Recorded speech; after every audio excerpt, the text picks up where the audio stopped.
Set number 2 रिक्त स्थान में सबसे उपयुक्त विकल्प भरे और ध्वनि की पिच इसके किस पर निर्भर करती है। तो देखिएगा जनाब, ध्वनि का 2 गुण होता है, पहला तीव्रता और दूसरा तारत्व। और तीव्रता दूरी के लिए नापा जाता है, और तारत्व जो लड़की और लड़के का आवाज़ जो होती है मोटा पतला जिस तरीके से होती है तारत्व पर निर्भर करती है। तो एसके झा सर ने ती उल्टा बताया था, ती उल्टा, ती एक साथ नहीं होगा, इसका मतलब ती उल्टा होगा। इसका मतलब रिक्त स्थान में सबसे उपयुक्त विकल्प भरे और ध्वनि का पिच किसके निर्भर करते हैं। तो ध्वनि का पिच का मतलब ये इंग्लिश वर्ड है और हिंदी में इसे तारत्व कहते हैं। तो तारत्व जो है आवृत्ति पर निर्भर करता है, तो इसका मतलब आवृत्ति हमारा आंसर होगा। तारत्व आवृत्ति पर निर्भर करता है और तीव्रता आयाम पर निर्भर करता है। इसका मतलब ती और ती उल्टा होता है। उम्मीद करता हूं कि पहला क्वेश्चन आपको अच्छे ढंग से समझ में आ गए होंगे। अच्छा, ध्वनि का तीव्रता किस पर निर्भर करता है भाई।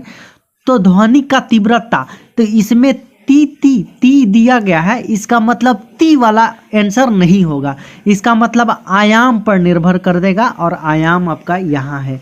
तीव्रता आयाम पर निर्भर करता है जी, और तारत्व आवृत्ति पर निर्भर करता है जी। ठीक है जी।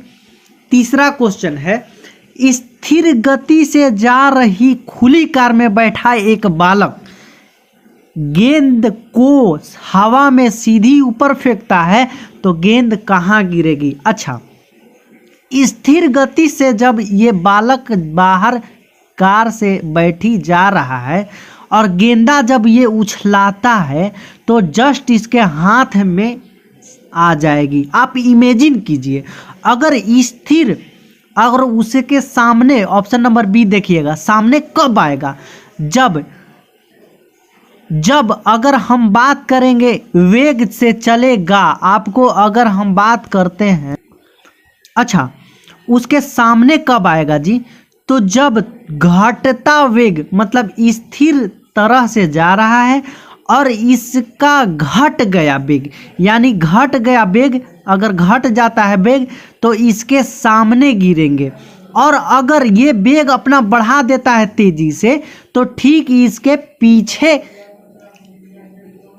गिरेगी। ठीक है, लेकिन आपका क्वेश्चन क्या है सर कि स्थिर गति से जा रही खुली कार में बैठा एक बालक गेंद को हवा में सीधी ऊपर फेंकता है, तो इसके गेंद सामने इसके हाथ में गिरेगी, इसके हाथ में गिरेगी। ये गलत आंसर है आपका। ठीक है सर। दो निकायों के बीच ऊष्मा के प्रवाह की दिशा निर्भर करती है। तो एक बात बताते हैं, इसके 4-5 फंडा मैं क्लियर करने जा रहा हूं कि दो निकायों के बीच ऊष्मा के प्रवाह की दिशा निर्भर करती है। सबसे पहले तो आपके तापमान, option number C is the correct answer होना चाहिए। ठीक है सर।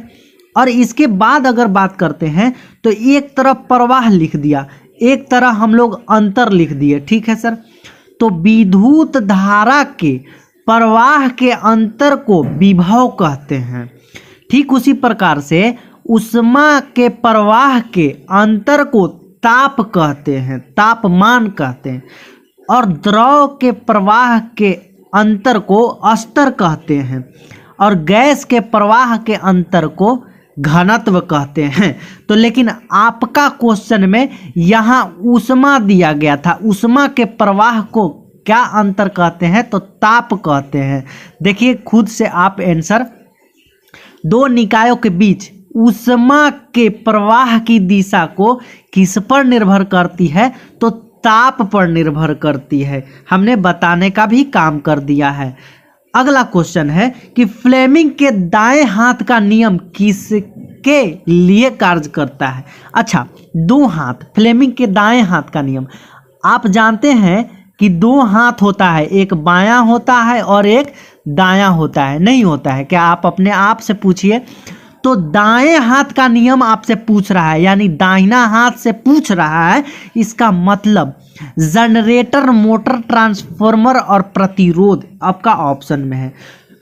मोटर नहीं होगा और B is the correct answer होगा। क्यों? अब याद कैसे करने हैं कि फ्लेमिंग के दाएं हाथ, यानी दाएं हाथ से जनरेटर चालू करते हैं, तो दाएं हाथ से जनरेटर जब चालू करते हैं इसका मतलब दाएं हाथ का नियम बता रही है।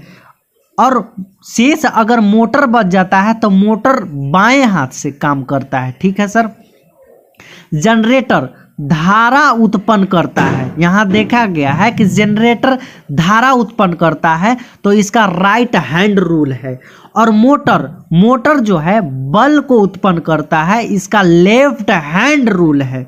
लेफ्ट यानी बाएं हाथ का नियम है। ठीक है सर।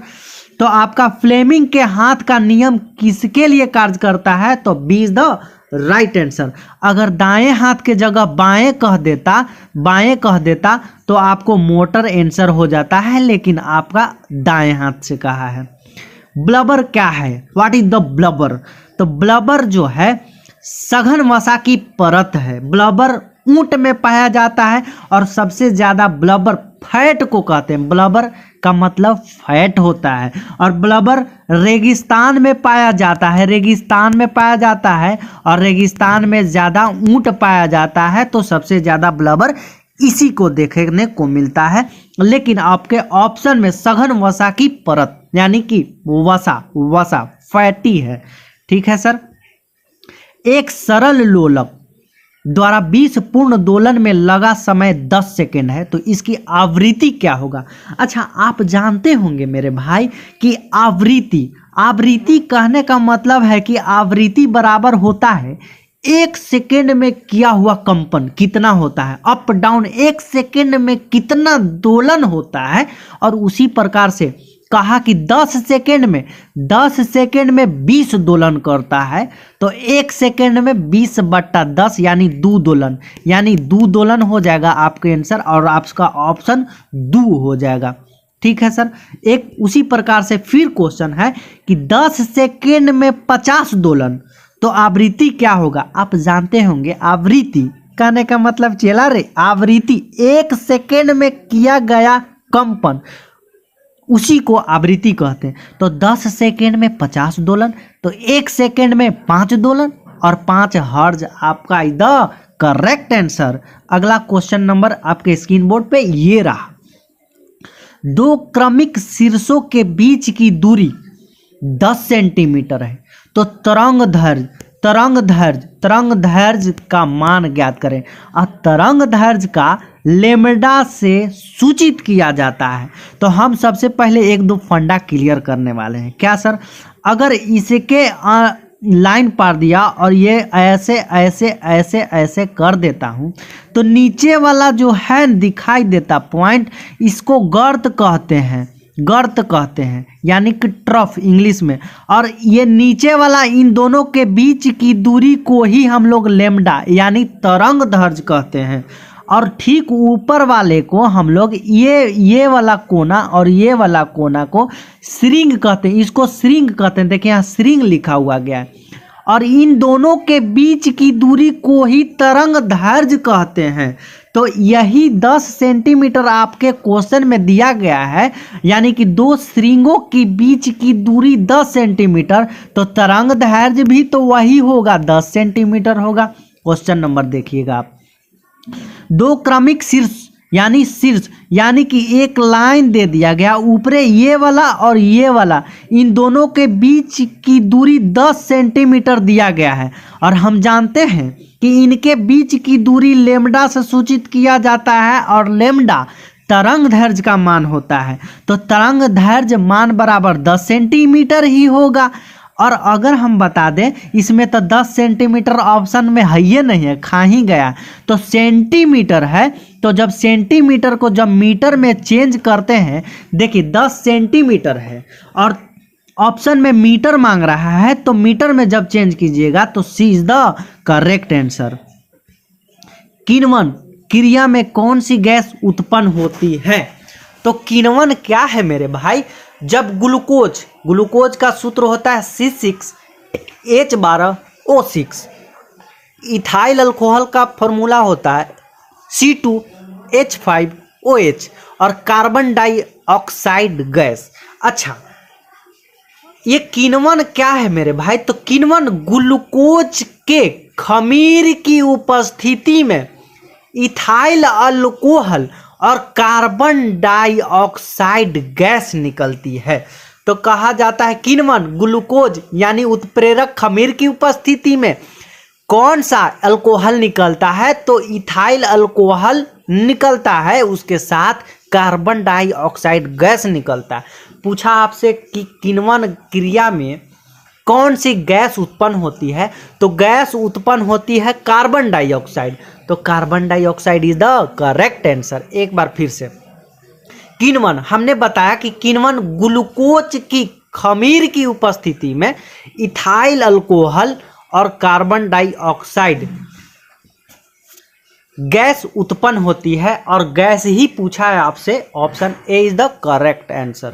ठीक है, एक फंडा ये है, एक फंडा की मैं बात बताता हूं।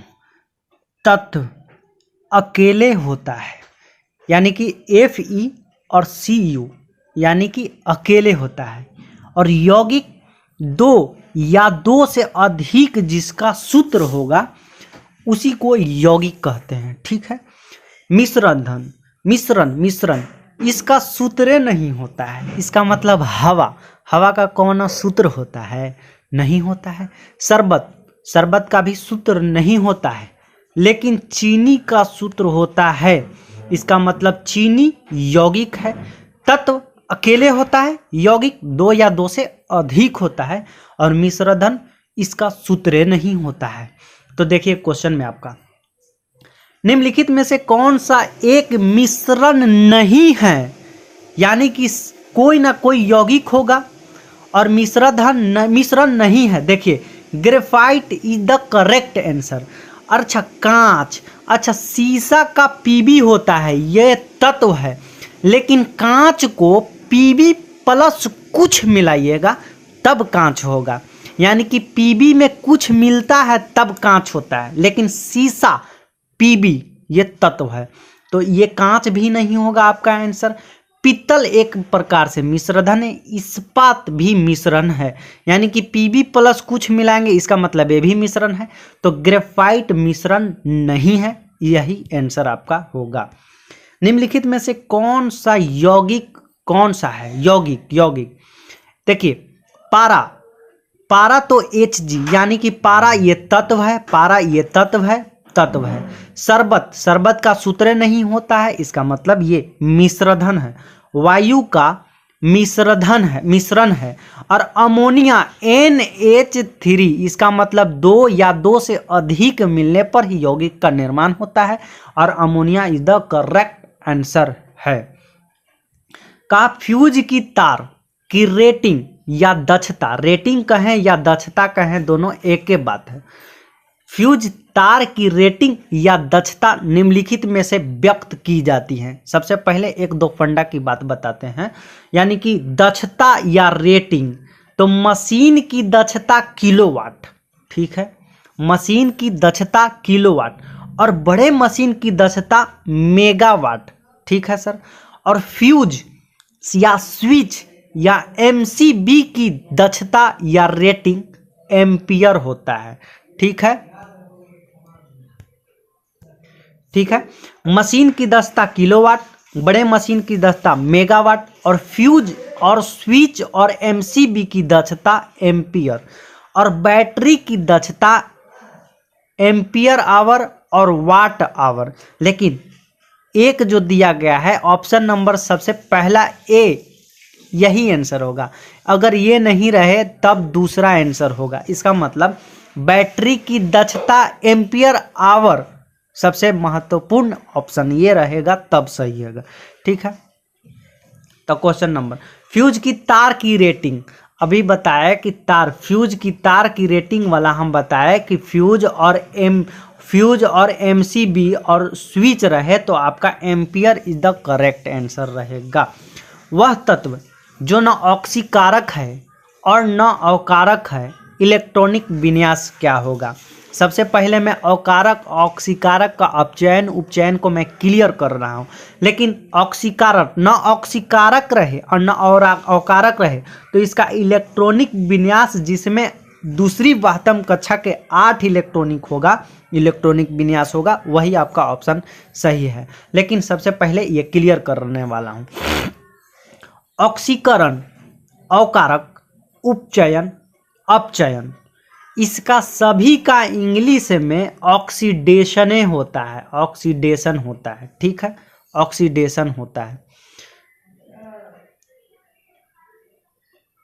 ऑक्सीडेशन होता है। लेकिन अवकारक, ऑक्सीकारक, अपचयन, उपचायक का इंग्लिश में रिडक्शन होता है, यानी आर होता है। लेकिन ध्यान दीजिएगा, ऑक्सीकरण, अवकारक, उपचयन, अपचयन में ऑक्सीजन जुटता है, ऑक्सीजन जुटता है, लेकिन ऑक्सीकरण संख्या बढ़ती है और इसमें इलेक्ट्रॉन का त्याग होता है। यानी कि आपको ये सब याद नहीं रखना है, इंग्लिश में सिर्फ याद रखना है कि ऑक्सीडेशन आपका, क्योंकि इंग्लिश में भी क्वेश्चन रहता है कि यानी ये ऑक्सीडेशन ऑक्सीजन का जुटता है और ऑक्सीकरण संख्या बढ़ती है और इलेक्ट्रॉन त्याग होता है। और अवकारक, ऑक्सीकारक, अपचयन, उपचायक, ये सब याद नहीं रखना है, सिर्फ रिडक्शन याद रखना है कि रिडक्शन में ऑक्सीजन का हट जाता है, ऑक्सीकरण संख्या घटती है और इलेक्ट्रॉन ग्रहण होता है, यानी एक दूसरे का ऑपोजिट होता है।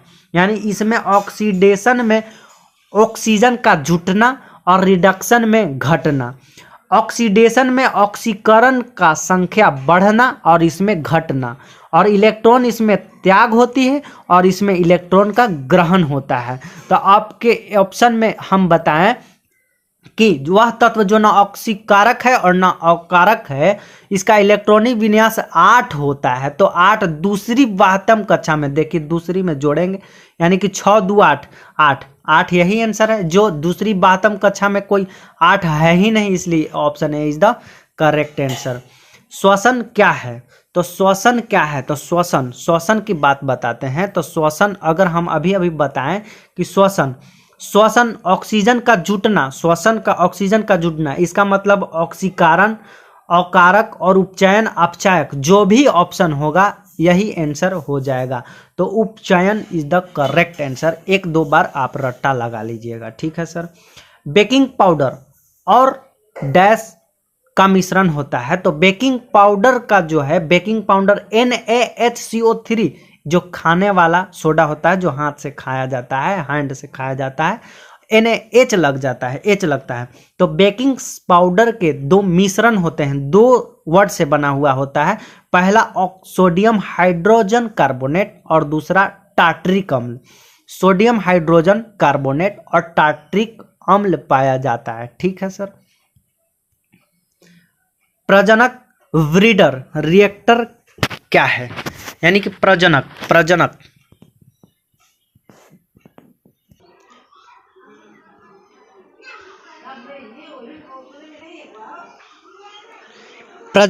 ब्रीडर रिएक्टर वह है जिसमें, देखिए प्रजनक का मतलब ही होता है कि प्रजनन करना। अगर आपका ब्याह शादी हो जाएगा तो अगर आपका बच्चा हो जाता है, उसी का होता है प्रजनक कहा जाता है। तो अगर प्रजनक होंगे तो जाहिर सी बात है हम और हमारा बच्चा यानी कि बढ़ोतरी हो जाएगी, यानी कि जितनी खपत पहले थी उससे उत्पादन हम बाद में उत्पादन कर रहे हैं, ठीक है। यानी कि उत्पादन में अधिक हो जाएगी। पहले हम थे, हमसे जब हमारी शादी हो गई तो बीबी हो गई और एक बच्चा हो जाता है, इसका मतलब उत्पादन में अधिक बढ़ोतरी हो गई, यानी कि हम भारी हो जाते हैं। तो option A is the correct answer. विखंडन पदार्थ की जितनी खपत होती है उत्पादन उससे अधिक, जाहिर सी बात है हम अगर शादी करते हैं तो हम शादी करने के बाद हमारा उत्पादन हमारा हो जाएगा और हम बच्चा सहित भारी हो जाएंगे। हम बच्चा सहित भारी हो जाएंगे तो भारी होता है। तो option A is the correct answer. आपका गाढ़े द्रव में श्यानता अपेक्षाकृत है। अच्छा, गाढ़े द्रव में यानी कि ये मध ले लो और ये पानी ले ले होते हो, ठीक है। तो सांद्र द्रव, ये श्यानता का मतलब होता है रगड़। और जब रगड़ कब होगा? जब घर्षण होगा। रगड़ कब होगा? जब आपका घर्षण होगा। रगड़ कब होगा? तो घर्षण होगा। और घर्षण हो जाएगा तो आपका अधिके न होता है। घर्षण कभी भी होता है तो अधिक मात्रा में होती है। तो option A is the correct answer. आपका लास्ट आंसर से पहले एक और बात कहना चाहते हैं, अगर ये सेशन अच्छा लगता है तो सबसे पहले लाइक शेयर तो ठोक दीजिए। रंग पहचानने की क्षमता क्या होती है? तो रंग पहचानने की क्षमता को ही हम लोग बी ऑप्शन नंबर कोन्स कोशिका में कहते हैं। कोन्स कोशिका वाले में, कोन्स कोशिका में रंग पहचानने की क्षमता होती है, जबकि क्षण कोशिका में तीव्रता पहचानने की क्षमता होती है। क्षण सीधा होता है, देखिएगा क्षण सीधा होता है ऐसे, तो क्षण कोशिका में तीव्रता क्षमता पहचानने की क्षमता होती है, लेकिन कोन्स कोशिका में रंग पहचानने के लिए क्षमता होता है। क्या? कोन्स कोशिका में रंग पहचानने के लिए क्षमता होता है, वही क्षण कोशिका में तीव्रता पहचानने की क्षमता होती है। तांबा के चकती में एक छेद है, देख लीजिए, एक तांबा है और तांबा के चकती में एगो छेद दे दिए, 2 छेद दे दिए हैं, और जब इसे गर्म किया जाता है तो छेद का व्यास क्या होगा? अच्छा, जब इसको गर्म करेंगे, यहाँ से गर्म करेंगे और इधर फैलाएंगे, इधर इस साइड में फैलाएंगे, तो जाहिर सी बात है ये जो है, ये छेदवा जो है बढ़ोतरी होगी, यानी बढ़ेगा। इसका मतलब A is the correct answer. आपका set number 2 is the complete हो गया है। अगर आपसे रिक्वेस्ट है कि सबसे पहले इस चैनल को सब्सक्राइब कर लीजिए, शेयर कर लीजिए। जब तक एक दूसरे से कंधा नहीं मिलाया जाता है तब मामला सर गड़बड़ हो जाता है, और गड़बड़ नहीं करना है sir. Thank you very much.